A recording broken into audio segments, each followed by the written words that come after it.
It's very nice, the information is there, the examples, and I really like it.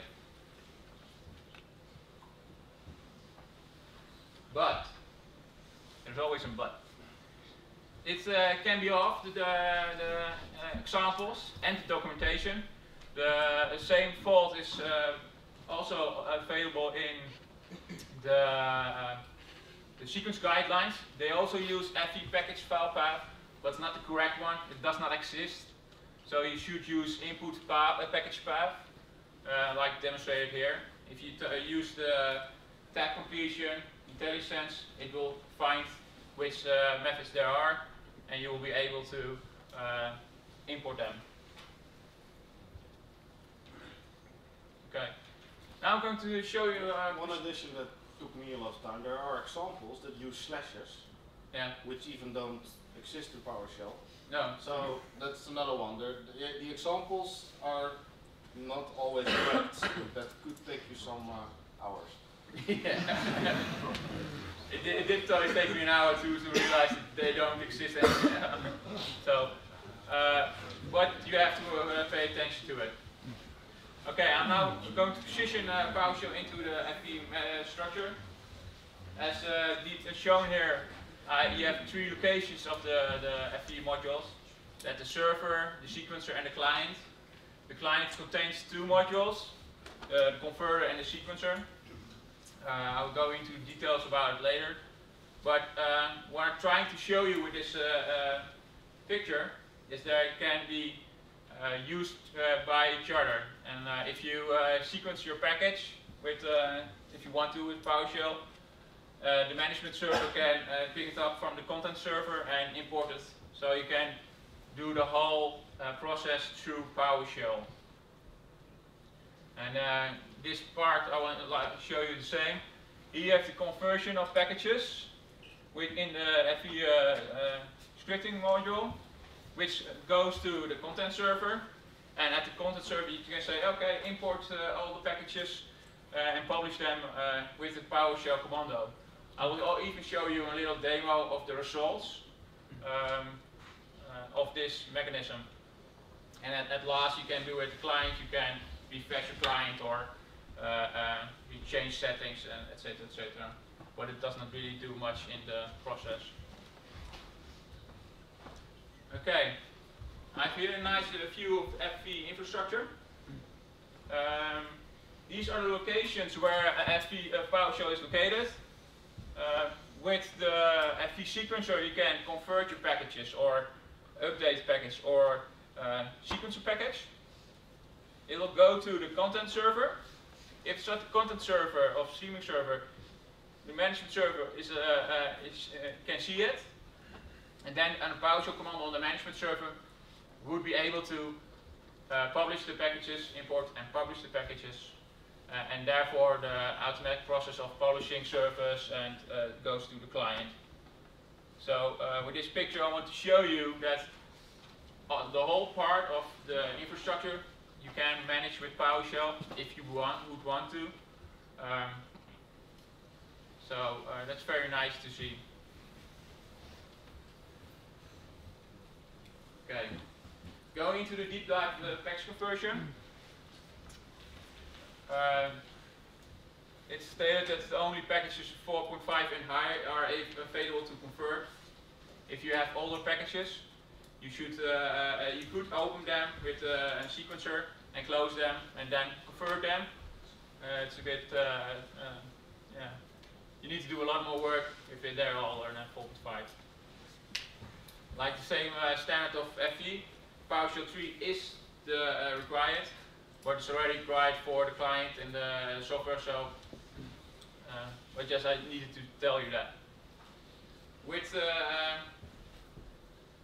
looking into the conversion, I had created sequences on a 64-bit platform, and I borrowed a lab from someone else, and he used a 30-bit sequencer, and the modules, the PowerShell commandos told me I was running, trying to convert FE 36 packages on a 32-bit platform, and he was not able to do that. So you need to convert your 64-bit applications of when you sequence them on the 64-bit platform, you need to convert them also on a 64-bit platform. So that's a requirement also.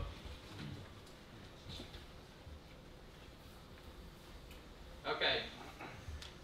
Both modules, the FV package converter and the sequencer. I think it's a little bit strange, but the FV package converter is only 32-bit platform only.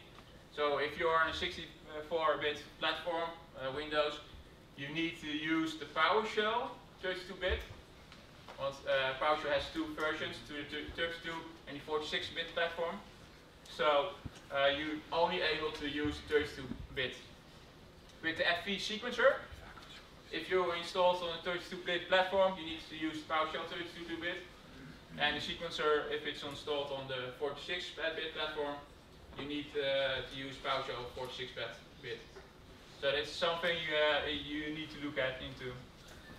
Attached module, you have two functions. You can convert from and test. The test is you're going to test the FV4 packages if you will be able to convert them. Some error handling. With such a test, you can find out if you need to do things before you're going to convert them. And the results of this function is be able to function it to warnings, errors, and information. You can place them in a nice report if you want to. The same goes for converting. If it's successful, it also has the error warning, and information. So that's very nice to use during conversion. What does the package conversion does not do? It does not convert empty directories. You might think that's not necessary, but a lot of sequencers sometimes use an empty directory for integration of the working of the application. So if you're going to convert it and the empty directory is not there anymore, the whole directory is outside of the FV package, you will surely have a failure with your package. So it is necessary, so you have to pay attention to that. Feature blocking. It does not convert the feature block one-on-one. It's stated on Microsoft's site you need to fully load the package inside your client or update them through FV5 sequencer.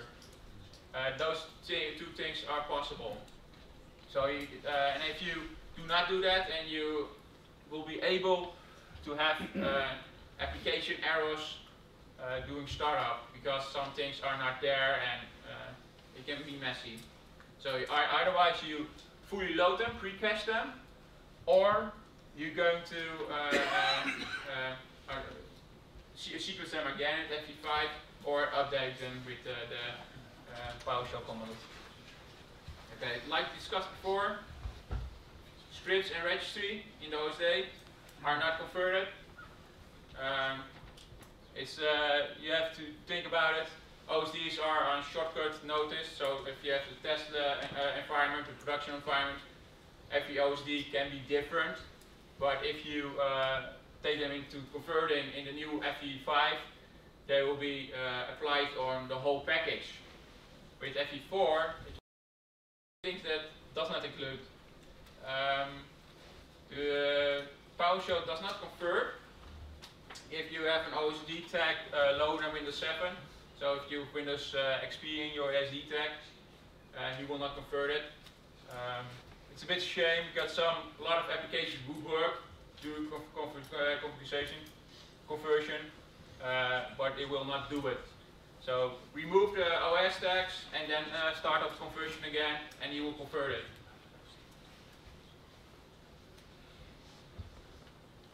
Okay. After a conversion failed, doesn't matter what reason, but it failed, the FV5 file is not being removed by default.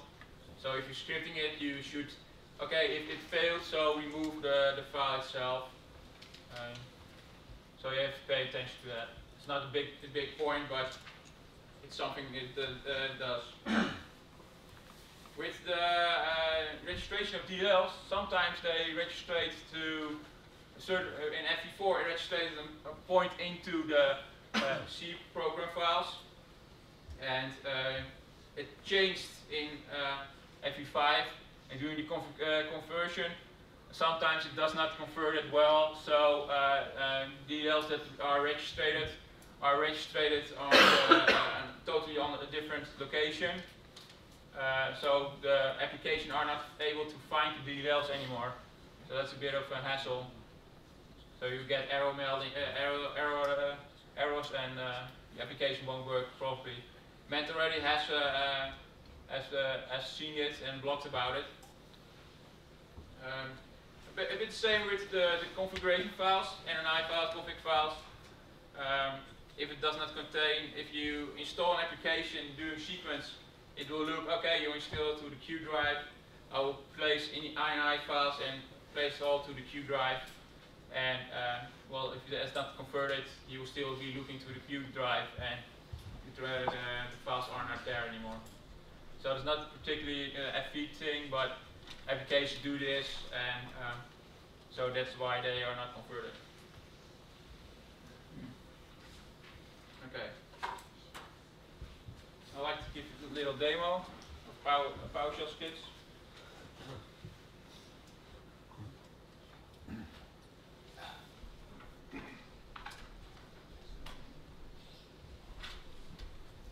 So I'm now on the sequencer, and I created an advanced script. I will not, I can show you, but I have to learn, tell you a lot about it. It basically does do, it converts the packages into new directories, because if you pipe it and just convert it, all the packages are converted into one directory. You don't want that.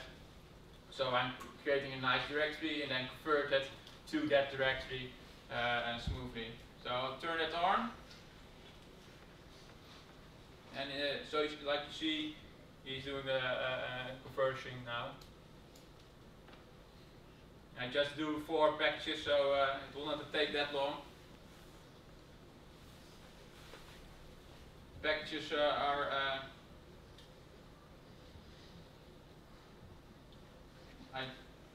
in my script I'm pointing to this directory where the old packages are located, into subfolders sometimes, but my scripts loops through all the directories inside this directory. So you will find FE package inside this directory. Here are the old ones, and they converted into this directory. So you can see now that the packages are converted nicely in their own directory. I used the name of the package to create the directories, so you will know where the package is located. So this is the first part of the puzzle, converting the applications and creating the possibility of conversion.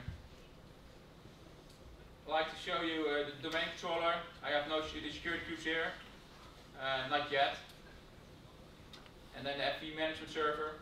I also have a script on the management server. I will go, because I have time, I will show you some more possibilities of this.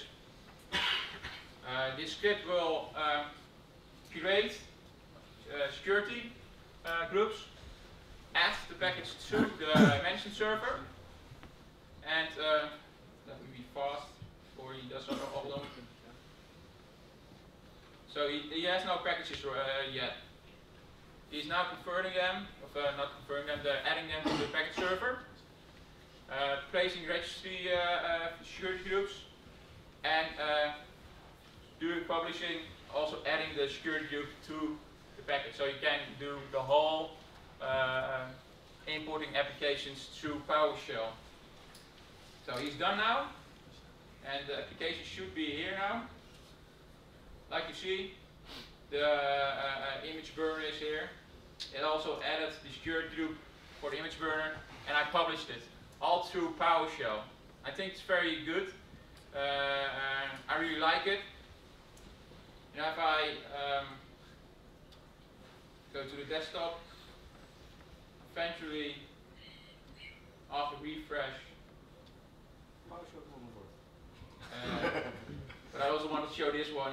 Hey, you really want to? Because Yeah, it's crap. That's why I want to show it. Well, yet no virtual apps yet. You do not have much functions in the FV client. It was not demonstrated today yet. So if you no, but still, at the moment he's updating. So you have 3 buttons. You can download them, update, and take it offline. And you have one more option, and is to repair that. So you have not a lot of options, but here are all the packages, also PowerShell. You will be able from converting point to publish them into the management server, also PowerShell.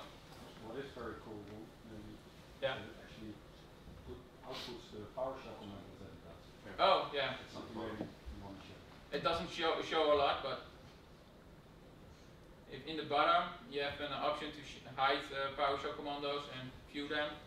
If you place an update, it will show you what he does. So get FTP server and sync them. So that's a nice feature. So they help you get rid of the UI. Oh, now I know. Okay, yeah. thanks. Yeah, that's they help you transition. Yeah.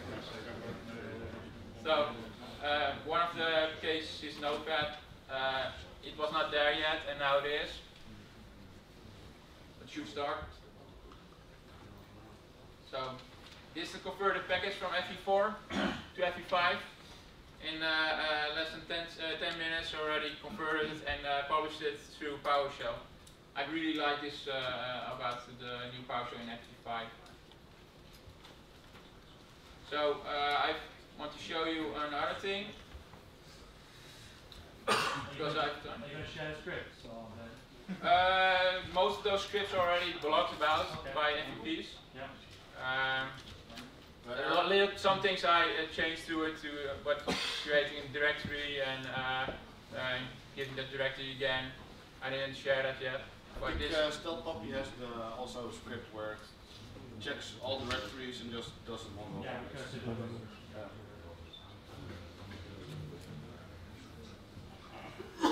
So opening the Notepad in user version.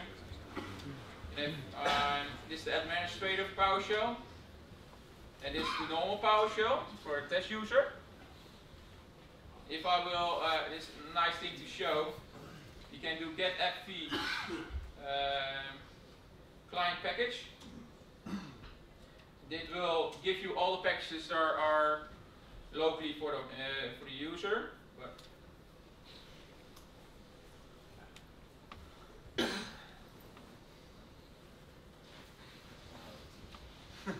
Okay, but it's the user contents, and it shows you all the applications that are there.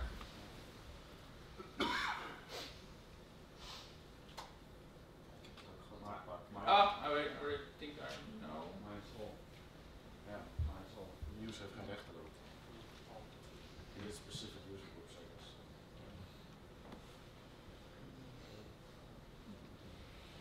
Not the one that I want, but it doesn't matter. You can through to PowerShell you. Whoa, that's nice. Well, it's an FV executable, so you. Yeah. It's up to That's really going bad. This.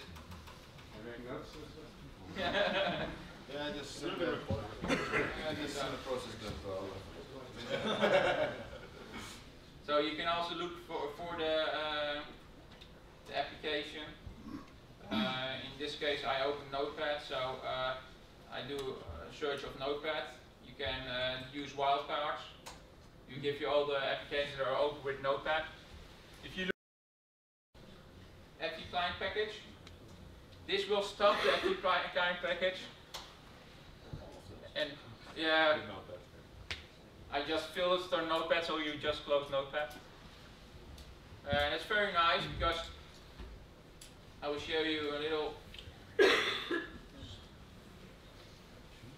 Open Notepad again. because you can actually do more than that alone. You can get all the applications. Let's do the whole applications. And stop all applications. And at last you can remove all applications. Okay, I don't have rights with this account, but you can get what it can do. Because this one doesn't work, I don't know why at the moment, but yeah, I will do that. And then you can stop the application.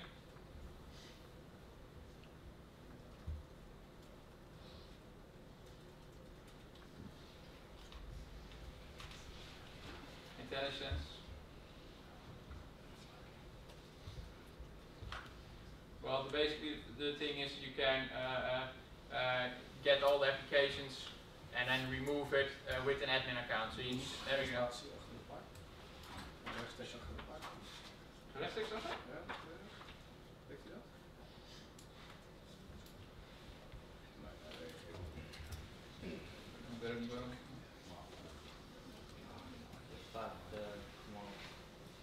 Well, it doesn't matter.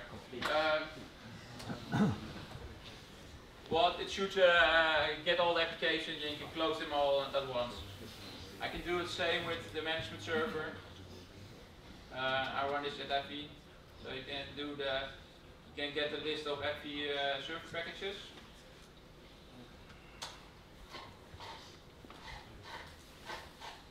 And you have all the applications, and you can now unpublish them.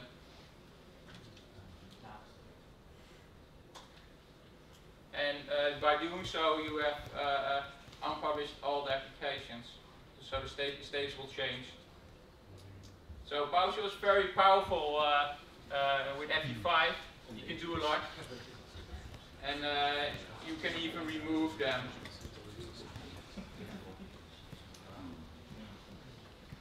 Okay.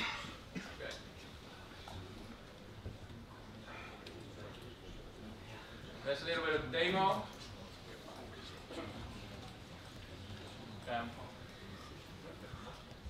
Like you see just at the demo, some scripts need administrative rights and some don't.